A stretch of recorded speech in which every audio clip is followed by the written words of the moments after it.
با سلام دوباره، جلسه سوم هست امروز در رابطه با تاریخ ایران و غرب و سیر تحول جامعه ایران و غرب. در خدمتتون هستم.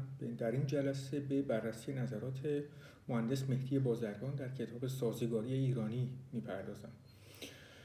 همونطور که میدونید بسیاری از روشنفکران ایران سعی کردن در رابطه با تحولات ایران و غرب به صورت کلان نظراتی رو ارائه بدن. یکی از اونها مهندس بازرگان هستش. افراد دیگری رو هم سعی میکنم که در جلسات بعدی به نقد و بررسی نظراتشون بپردازم، از جمله آقای تقی رحمانی که نظریه گسست در فرهنگ و اندیشه ایرانی رو مطرح کردن در مقابل پیوست در فرهنگ غرب و به درستی و نادرستی و به نقد نظرات خواهم پرداخت. در ادامه در جلسه دیگری به نظرات همایون کاتوزیان که در کتاب اقتصاد سیاسی ایران به یک نظریه رو در واقع ارائه دادن به عنوان اقتصاد آبپایه که اون رو در واقع مسئول و عامل استبداد دیرپایی استبداد در ایران معرفی کردن و در نهایت نظرات آقای جواد طباطبایی رو هم بررسی خواهم کرد که ایشون یک نظریه دارن به عنوان زوال اندیشه سیاسی و فلسفی در ایران. اما در این جلسه میخوام در رابطه با نظرات آقای بازرگان در کتاب سازگاری ایرانی بپردازم. ایشون یک کتابی نوشتن به همین عنوان که فکر میکنم سخنرانی باشه در سال 1347 اگر اشتباه نکنم، و کتابی هستش بسیار معروف و بسیار مهم، نه از این بابت که نظرات ایشون درست هستش در اونجا، چون به نظر من نظرات ایشون واقعی نیست، همونطوری که در ادامه به نقد این مسائل خواهم پرداخت، بلکه از این نظر که تاثیرگذار بوده در جامعه ایران و بسیاری از ایران هموطنان ما فکر میکنن که این نظرات واقعی هستش و پایه‌ای در تاریخ ایران و نگاه ایشون همچنین نسبت به غرب واقعی هستش و بر پایه مسائلی هستش که اتفاق افتاده. ایشون چه چیز رو مطرح میکنن در این کتاب؟ از زاویه تقریبا مناسبی وارد میشن، چون به هر حال وقتی یک کسی میخواد در رابطه با کلیت تحولات سیاسی و اقتصادی و اجتماعی در یک کشور بپردازه، ناچار هستش به یک مسائل عمیق‌تری رو مورد بررسی قرار بده. ایشون نظری که داشتین که میگوید که چرا مثلا فرانسوی‌ها هوشمندی فرانسوی دارن، سرسختی انگلیسی هستش و یا انضباط آلمانی، ولی ما از این مسائل بی بهره هستیم و برای این مسئله، برای اینکه بخواد این رو تدوین بکنه و به این سوال پاسخ بده، به تأثیر جغرافیای ایران و شغل و پیشه ایرانی ها که در اون موقع اکثرا کشاورزی بوده و همه تقریبا اکثریت مطلق جامعه ایران روستاییان بودن و میخواد بررسی بکنه و بگه که عامل اصلی در واقع اون شرایطی که ما درش گرفتار هستیم، اون بدبختی هایی که جامعه ایران حالا در اون زمان خیلی بیشتر بوده، الان هم ادامه داره، به این مسائل برمیگرده، به شغل ایرانیان که کشاورزی باشه و یک فرهنگی رو همراه خودش آورده و جغرافیای ایران.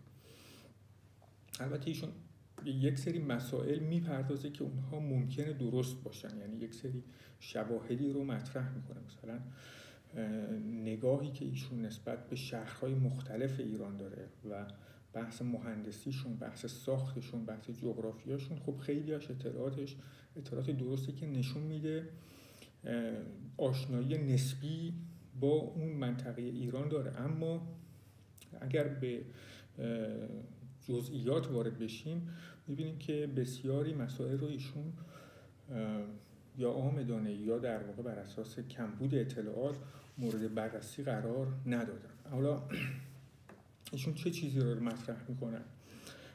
میگه که ایشون حرف کلیشونه، میگه که کشاورزی و اون زندگی روستایی باعث یک سری خصوصیات در ایرانیان شده، از جمله بردباری. منظورش از بردباری اینه که تحمل سختی ها رو میکنن، حاضرن با وضعیت موجود بسازن. منظورش جنبه مثبت بردباری نیست، جنبه منفی بردباری رو منظورش هستش. از بردباری منظور این که ایرانی ها حاضرن تن بدن، تن دادن رو در واقع منظورش هست از بردباری. ایشون میگه که شلخته هستن ایرانی‌ها به خاطر کشاورزی، چون کشاورزی به نظم خاصی نیاز نداره در مقایسه با سایر شغل‌ها. مثلا صنعتگری که شغلی هستش که غالبا در اروپای غرب صنعتی در واقع شناخته ایجاد شده. حالا اون که اروپایی‌ها از چه زمانی صنعت داشتن و آیا این صنعت یک چیز قدیمی هستش و آیا اون جوامع غربی مثلا جامعه فرانسوی کشاورز نبودن مردمش، خب اینها نشون میده که حتی به این اطلاعات جامعه غربی هم نخواسته ایشون مراجعه بکنه. از نظر خصوصیت بعدی میگه ایرانی‌ها تنبل هستن به خاطر کشاورزی، چون کشاورزی خیلی نیازی نداره که شما کار خاصی رو انجام بدید و نوسان‌های زندگی بسیار زیاد هستش. مثلا یک خشکسالی میشده، بارش زیادی میشده یا سرمایه خیلی شدیدی اگر میومده کل اون کشاورزی رو از بین میبرده و به همین خاطر اینا نمیتونستن برنامه‌ریزی بکنن. خب این ممکنه یک حقایقی در این مسئله وجود داشته باشه، ولی نتیجه گیری کلیه ایشون هستش که ما رو به یک مسیر میرسونه، به یک جای میرسونه که متوجه میشیم که نگاه کلی ایشون نمیتونه واقعی نیست. آخرین خصوصیت مستقیمی که ایشون میگه که ایرانی‌ها تگزیستی دارن به خاطر اینکه کشاورزی باعث شده که اینها با هم دیگه نخوان همکاری بکنن، که این هم واقعی نیست. به خاطر اینکه در جوامع کشاورزی ایران مردم به صورت سنتی اینها با همدیگه همکاری میکردن. وقتی مثلا میخواستن که خرمنکوبی میکردن با همدیگه خرمنکوبی میکردن، از همدیگه کمک میگرفتن، برای کشت کمک میگرفتن و اینها یک جزئیاتی هستش که نشون میده ایشون با زندگی واقعی مردم ایران، مردم روستایی ایران هیچ وقت آشنایی نزدیک نداشته. چون برخلاف در واقع اینکه بخوایم بگیم که ایرانی ها تنبل هستن، کشاورزها تنبل هستن، اصلا چنین چیزی نیست. کشاورزی سنتی ایران شغل‌های بسیار سختی بوده و بسیار به تلاش، مجاهدت، به کار بسیار سنگین به روزمره نیاز داشته که کاملا برخلاف در واقع اون چیزی هستش که آقای بازرگان در این کتاب مطرح میکنه. اما لب مطلب ایشون در واقع در صفحه 39 کتابشون مطرح میشه که به عنوان سازگاری مطرحش میکنه. میگه که به عنوان یک سیستم دفاعی مردم ایران از بعضی از این سه تا از این در واقع خصوصیاتی رو که ایشون نام میبره، مثلا همون بردباری، نوسان‌های زندگی و اینکه ایرانی ها کار جمعی بلد نمیخوان انجام بدن، میگه که یک سیستم دفاعی رو با ایجاد میکنه که بتوانند خودشون رو با شرایط گوناگون زمان و مکان منطبق کنند و به هر سختی و مشقت و احیانا به هر رنگ و نکبت تن دهند و در سرما و گرما بسوزد یا فراخی و تنگی بسازد، با دوست و دشمن کنار آید، آقایی کند یا نوکری براش فرقی نمیکنه، برای آن که سر جای خود زنده بماند. در ادامه ایشون حتی یک مقداری خب صحبت‌ها خب یه مقداری توهین‌آمیز هستش نسبت به عموم جامعه ایران، با توجه به اینکه ایشون در این بحث کلی که نظرشون میخواد مطرح بکنه از هخامنشیان در واقع کیسشون مورد بررسی قرار میده تا امروز. مثلا میگه که ایرانی از اون زمان تا الان با این خصوصیات رو داشتن. در صفحه 40 در ادامه همین مسئله میگه یک زمانی در شهریور 20 قانونی بودش به اسم قانون ملی و آزاد، ولی به دستور دولت و به منظور تبلیغات تأسیس شده و میگه یه بنده خدایی داشت اونجا صحبت میکرد به عنوان در رابطه با اینکه بیان علت 2500 سال استقلال ایران. و میگه که ایشون داشتش در این مورد صحبت میکرد اینها و من به بغل دستیم گفتم که به رفیق پهلو دست دانشگاهی رو کرده، به شوخی گفتم علت واقعی این نیست، سر بقای ایران پفیوزی ماست. وقتی بنا شد ملتی به طور جدی با دشمن روبرو نشود، تا آخرین نفس نجنگد و بعد از مغلوب شدن سرسختی و مخالفت نکند، بلکه تسلیم اسکندر شود و آداب یونانی را بپذیرد. اعراب که میآیند در زبان عربی کاسه گرمتر از آش شده و صرف و نحو بنویسد. صرف و نحو ننوشتن، ایرانی ها بودند که در زبان عربی رو توسعهش دادن و مکتوبش کردن. میدونید که خود عرب ها به این مسئله معتقدن یک دانشمند شیرازی این کار کرده.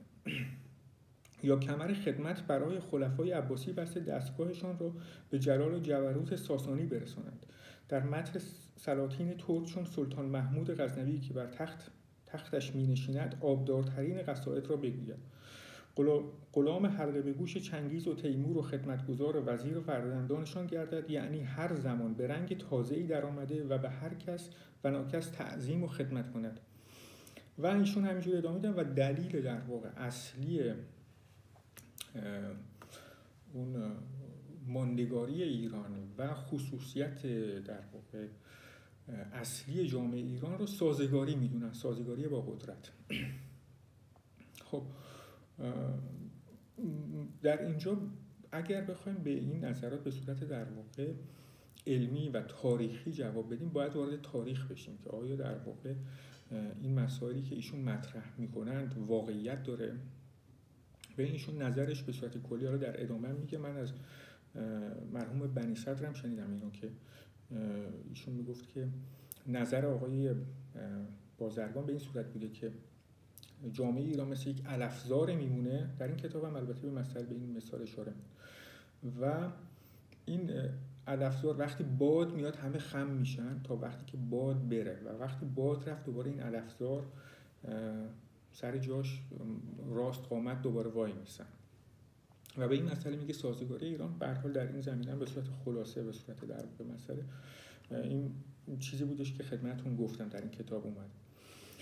اما واقعیت ماجرا رو ما اگر بخوایم بریم ببینیم، تاریخ ایران رو بخوایم بررسی بکنیم، خب البته ایشون در رابطه با شهرسازی صحبت میکنه که شهرهای ایران خیلی نامنظمن، حالا به جز مثلا نجف آباد که مقدار منظم هستش و اینها، و این نامنظمی هم ریشه در واقع همین بحث کشاورز بودن ایرانی ها داره و از اینجور مسائل. اما اگر به صورت واقعی بخوایم نگاه بکنیم، خب بسیاری از شهرهای ایران در زمان ایلامی ها خیلی قبل‌تر از هخامنشیان هستن، چند هزار سال قبل از هخامنشیان هستن. شما اگر برید خرابه‌های اونها رو نگاه بکنید بسیار منظم هستن، یه شهر دایره‌ای شکل هستن با خطوط بسیار منظم. خب اگر آقای بازرگان مثلا میخواد که بگه که ایرانی ها از ابتدا تا الان در واقع نامنظم بودن، کشاورز بودن، فلان بودن، خب اون رو چرا بررسی نمی‌کنه؟ چرا از اون مسئله آیا اینو نمیدونسته؟ احتمالش هست. منتها دلیل دیگه ای داشته که این شهرها نامنظم شدن. دلیلش رو من در واقع به اون سو برای این هستش که جامعه ایرانی در یک مواجهه با هجوم مستمر در واقع دشمنانش بوده، حالا یا از شرق اون ترک‌ها و مغول‌ها و بادیه نشین‌ها از اون طرف، یا در واقع دشمنان سمت غرب، اون همسایگان غربی که چند بار به صورت عرب‌ها، روم‌ها، یونانی‌ها و همسایگانی که در سمت غرب هستن قرار می‌گیره. و همین خاطر کج و معوج شدن این شهرها، در واقع خیابون‌ها، کوچه‌ها، دلیلش در واقع تنگ شدنشون به خصوص برای این بوده که یک تصمیم دفاعی بوده که اون دشمنی که حمله میکنه نتونه به صورت مستقیم وارد بشه کل شهر رو تسخیر بکنه. در رابطه با اینکه میگه که ایشون معتقد هستش که ایرانی‌ها در واقع دقیق نیستن، کشاورزها دقیق نیستن، در حالی که این کشاورزها مثلا فرض کنید که اولا در این کشاورزها خب 6 ماه فقط کشاورزی میکردن به صورت سنتی، همین الان هم به اون صورت هستش. اینا بقیه سال رو کارهای دیگری میکردن، خیلیشون مثلا فرش می‌بافتن و این فرش بافی خب خیلی کار دقیقی هستش، خیلی اون ظرافتی که فرش ایرانی داره هم کشاورزها دارن انجام میدن. بسیاری از مفرق‌های لرستان شما وقتی برید نگاه بکنید که 3000 سال پیش و بیشتر ساخته شدن، بسیار دقیق هستن. خب چرا به اینها مسئله دقت نمیکنه؟ آیا فقط در واقع ایشون یک برهه‌ای رو در یک سختی قرار گرفته در مواجهه با فرهنگ غرب، در اون مواجهه خودش رو در موقعیت ضعف میبینه، فقط میخواد در واقع یک تئوری رو ارائه بده که اون وضعیت خاص رو بتونه ازش خلاصی پیدا بکنه و بعد تعمیمش بده به کل تاریخ ایران. این در واقع کار علمی نیست. این کاری که آقای بازرگان کرده کار علمی نیست. در واقع فقط میخواست که وضعیت موجود رو توضیح بده و همچنین اون فضای فکری شخص خودش رو توضیح بده، چون آقای بازرگان فرد اصلاح طلبی بودش و میخواست با قدرت کنار بیاد. غالبا روحیه‌اش اینجوری بود و برای اینکه بخواد این روحیه رو توجیه بکنه میاد در واقع این سازگاری ایرانی رو توجیه میکنه و در اون هم میبینید که چه صفاتی رو به مردم ایران به صورت در کل تاریخ، نه فقط مردم ایران در شرایط کنونی، در کل تاریخ بهش میگه پوفیوز. آدم واقعا نمیدونه که به چه صورتی باید با این مسئله برخورد کنه. خب اما از نظر سیاسی رو بیایم نگاه بکنیم که آیا مردم ایران کسانی بودند که به قول آقای بازرگان تن دادن به مهاجمین؟ خب من فقط چند نفر رو اسم میبرم. خب آریو برزن به عنوان اولین کس در زمان همون روم یونانی ها، چون ایشون از اسکندر در واقع نام میبره دیگه.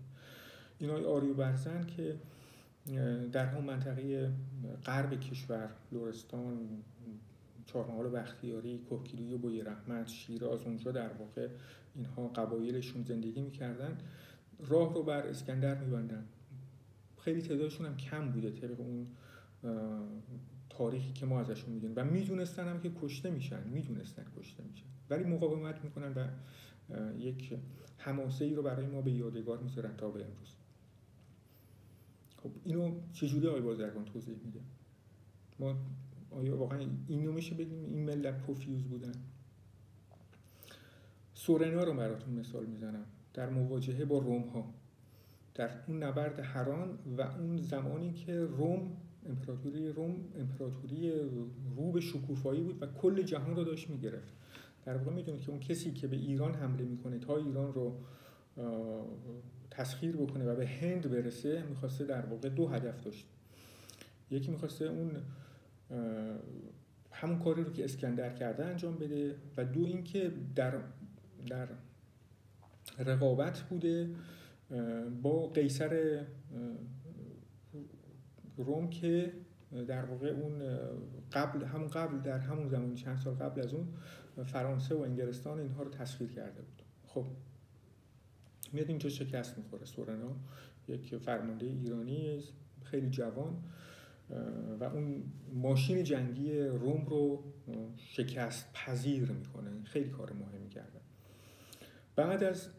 بعد از اسلام هم ابو مسلم خراسانی رو داریم، سیاه جامگان، بعدش سفید جامگان رو داریم که به در واقع خونخواهی ابو مسلم قیام میکنند. بعد از اون دوباره 100 سال بعد تقریبا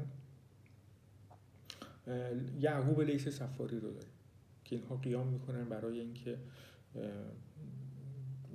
به مخالفت با عباسیان، که آیه بازرگان میگه که ایرانی‌ها همیشه تن دادند. یک مقداری قبلتر از اون مازیار بوده، بابک بوده که اینها تقریبا هم دوره بودن و در مقابل در واقع خلفای عباسی اینها مقاومت کردن. در مهمترین در واقع ولی یکی از مهمترین قیام هایی که در ایران شکل میگیره قیام سربهداران هستش که اینها در واقع مواجهه و در اعتراض و ظلمی که ایلخانان بهشون میکنن، ایلخانانی که در ایران ساکن شدن و مستقر شدند و قیام و پیامشون هم سر به دار میدهیم، تن به ذلت نمیدهیم. خب این مقاومت ها همیشه ادامه داشته. اینجوری نبوده که اون سربهداران، چون اون چند سربهداران به این صورت قیامشون شکل میگیره که چند نفر از اون سربازان مغول به خانه 2 روستایی میرن به اسم حسن و حسین حمزه و شراب میخورن. اینها به قصد دست درازی به ناموسشون رو داشتن، اینها هم میگیرن و میکشنشون و قیام شکل میگیره. ولی اینجوری نبوده فقط این 2 نفر باشن، یک اعتراض عمومی از دهه‌ها قبلش در اون جامعه وجود داشته، در سمت شرق ایران، سبزوار به خصوص، و شمال ایران در سمت مازندران، اینها وجود داشته اون اعتراضات و اون زمینه. و این تقریبا این در واقع قیام سربداران سالیان سال طول میکشه، شاید 100 سال طول میکشه. و این یک چیزی بوده که در جامعه ایرانی به صورت در واقع یک رسمی وجود داشته، رسم در واقع اعتراض، رسم مبارزه. و اینکه آقای در واقع بازرگان میاد میگه که جامعه ایران جامعه پوفیوزی هستش، جامعه‌ای هستش که تن میده، جامعه‌ای هستش که سازگار میشه با قدرت. در واقع ایشون فقط میخواد رفتار خودش رو توجیه بکنه، اون زمینه در واقع ذهنی که خودش داشته اصلاح طلب بوده اون رو میخواد توجیه بکنه. در حالی که خدای بنی صدر به من میگفتش که من بهشون پاسخ دادم که نه، در جامعه ایران همیشه سروهایی بودند که این باد رو شکوندن و وقتی این باد شکسته، اون باغچه‌ای که زیرش هست، اون علفزار و چمنزار و درختان کوچکتر و گل‌هایی که اصلا اونا حفظ شدند، اگر اون سروها نبودن، اگر این افرادی که براتون مثال زدم چند تاشون، خیلی دیگه هستن میشه اضافه کرد، اینها نبودن، جامعه ایرانی شکل باقی نمیموند. خب اینها تازه از نظر در واقع بحث مبارزه نظامی هستش. ما در زمینه در واقع مبارزه فرهنگی هم همین مسئله داریم، شاید حتی اون مهمتر و برجسته تر هستش. براتون مثال بزنم، خب شاهنامه بزرگترین مسئله هستش که پدیده ایرانی هستش که فرهنگ مقاومت هست، فرهنگ مقاومت فرهنگی هستش. و این شاهنامه فقط یک کتاب هم نیست، یک فرهنگه. میدونید که شاهنامه به صورت مدام، به صورت مداوم در شهرها، روستاها و خانه‌های ایرانی خوانده می‌شده. شما در غرب ایران مثلا اگر بری، شاهنامه کردی وجود داره. این آقای شهرام ناظری که عمرش دراز باد، این یک نواری هم داره که شاهنامه رو کردی یک بخشایشو میخونه. شاهنامه لری ما داریم در لرستان، شاهنامه رو اینا با گویش خودشون، هر کسی با گویش خودش میخوندن. اینها خیلی از این اسامی در واقع میبینیم از شاهنامه میگیرن مردم اون مناطق و بقیه جا هم همینجوری بوده. فقط من این دوتا رو مثال میزنم چون اطلاعاتم بیشتره در این زمینه. حافظ رو براتون مثال میزنم. این حافظ در واقع همونجوری که اسمش هم حافظ هست، حالا برای اون تسلطی بوده که به قرآن داشته، ولی واقعا حافظ فرهنگ ما هم هست. این که مردم ایران هر روز به شعر به صورت روزانه، به صورت هر ساعت بهش مراجعه میکنن و این فرهنگ رو دارن حفظ میکنن در مقابل در واقع فرهنگ زور، فرهنگ که اومده ما رو مغلوب بکنه. همین الان هم همینجوری هستش. همین مقاومتی که مردم با توسل به حافظ، با توسل به شاهنامه در مقابل این رژیم آخوندی انجام میدن. این همون ادامه در واقع همون روند هستش.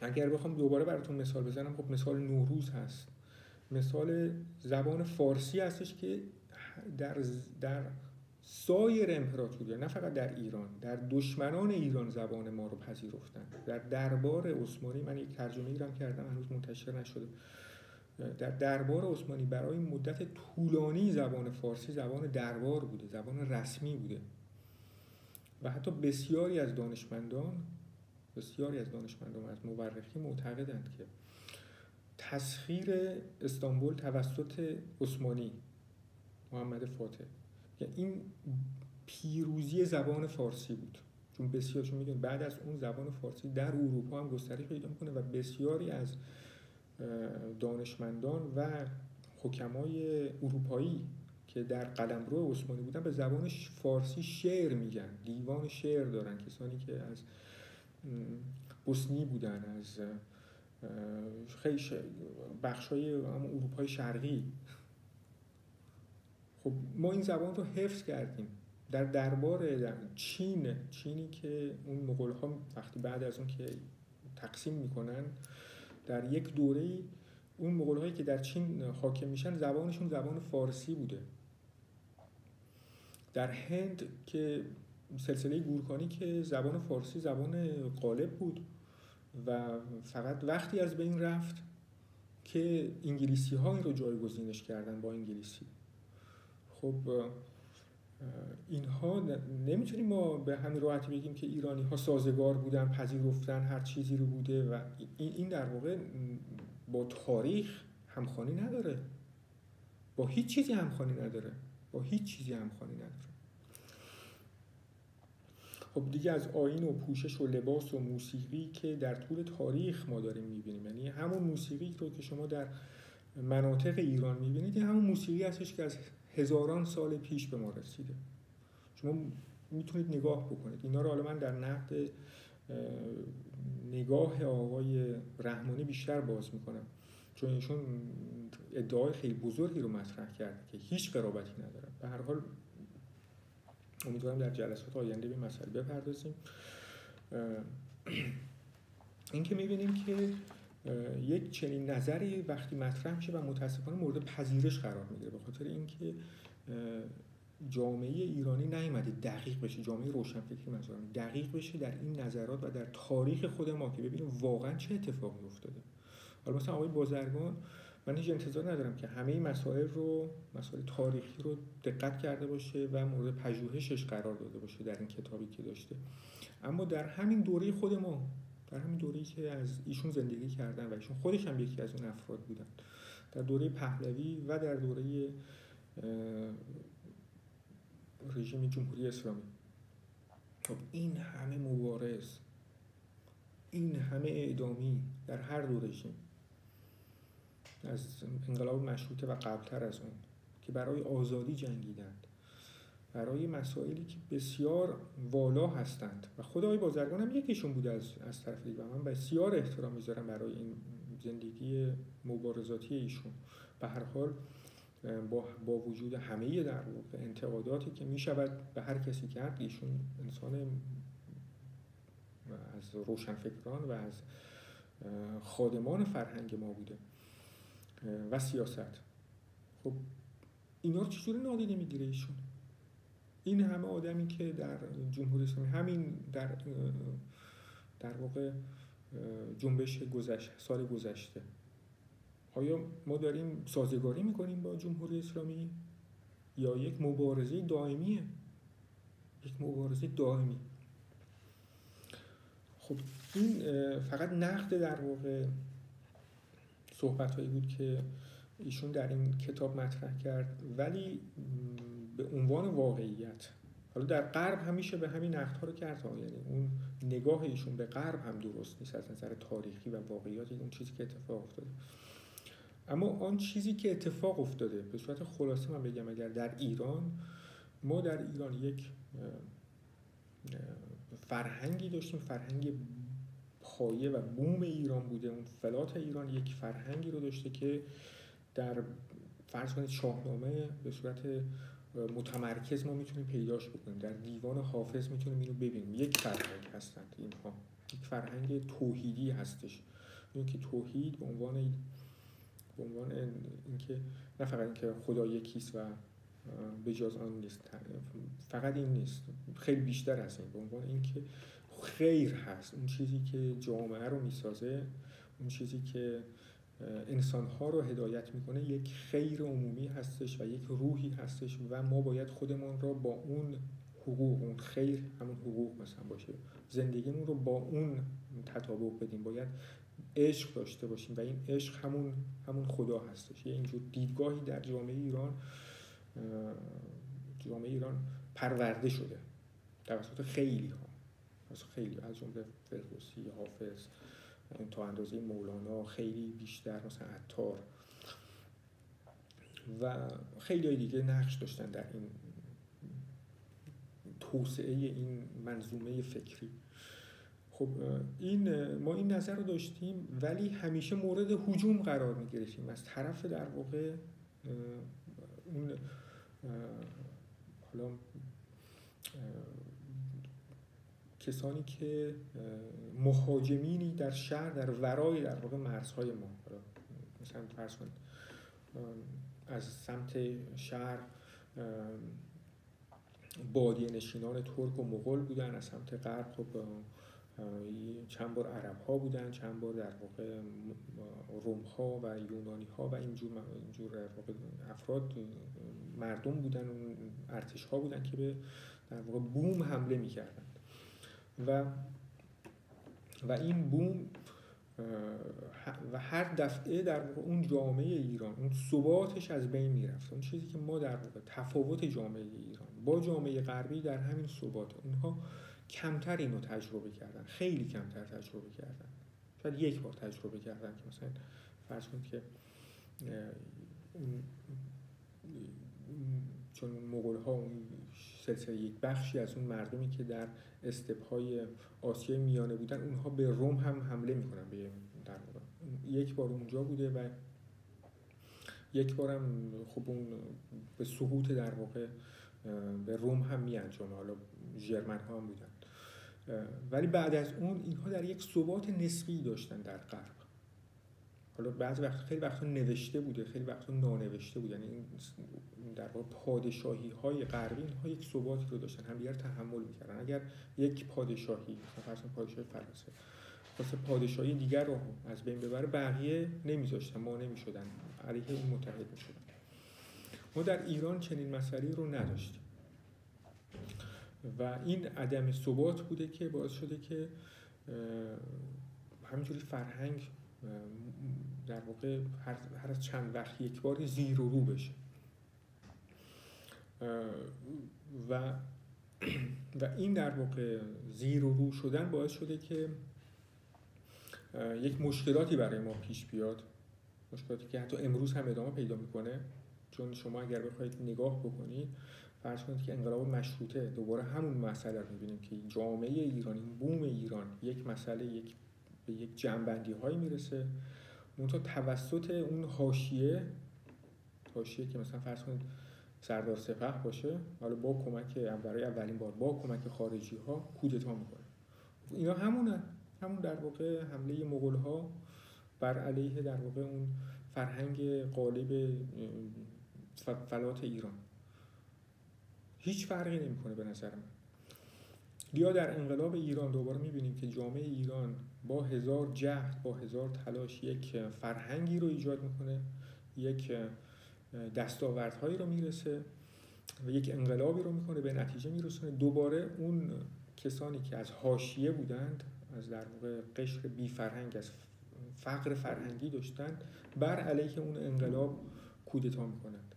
اینکه دوباره ما همون مسئله رو داریم تقریبا مشاهده میکنیم و امروز میبینیم که خیلی از اون افرادی که مثلا فرض کنید اصلاح طلب‌ها که واقعا یک خشونت عظیمی در فرهنگشون بود در ابتدای انقلاب، در اون جامعه ملی ایران هضم شدن، خیلی با فرهنگ‌تر شدن و امروز شدن که منادی مثلا حالا در شعار تبدیل شده بودن به مدافع بخشی از آزادی ها. من خیلی قبولشون ندارم، انتقادات زیادی بهشون، ولی این در واقع تبدیل شدن توحش اصلاح طلبان، اون خط امامی های اول انقلاب، به یک کسانی که روشنفکر مسلک هستند، همون تحولی هستش که مغول های وحشی بعد از 100 سال در ایران ساکن شدند. هیچ فرقی نمیکنه، همون، یعنی وضعیت ما وضعیت همون تاریخی هستش که باهاش روبرو بودیم در طول تاریخ. از این نظر من واقعا احساس میکنم که به نظرم میاد که این صحبت‌های آقای بازرگان در این کتاب سازگاری ایرانی با واقعیت تاریخی همخوانی نداره. صحبت‌هاشون تا به اندازه خیلی زیادی توهین‌آمیز هستش نسبت به مردم ایران متاسفانه و یک شاید بخشش هم برمیگرده به نگاه نخبه‌گرایانه‌ای که ایشون داشته و این نگاه رو متاسفانهشون در زندگی سیاسیشون رو هم بروز دادن که باعث شد بسیاری از زحماتی که ایشون و اون نیت خیری که داشتند به نتیجه نرسه. خیلی ممنون از اینکه به صحبت‌های من در اینجا گوش کردید. خیلی عذر می‌خوام که خیلی طولانی شد و اگر نقد و انتقادی هم دارید حتما با من در جریان بذارید. به من بسیار کمک می‌کنه که بتونم این بحث رو کامل‌ترش بکنم. متشکرم و وقتتون بخیر.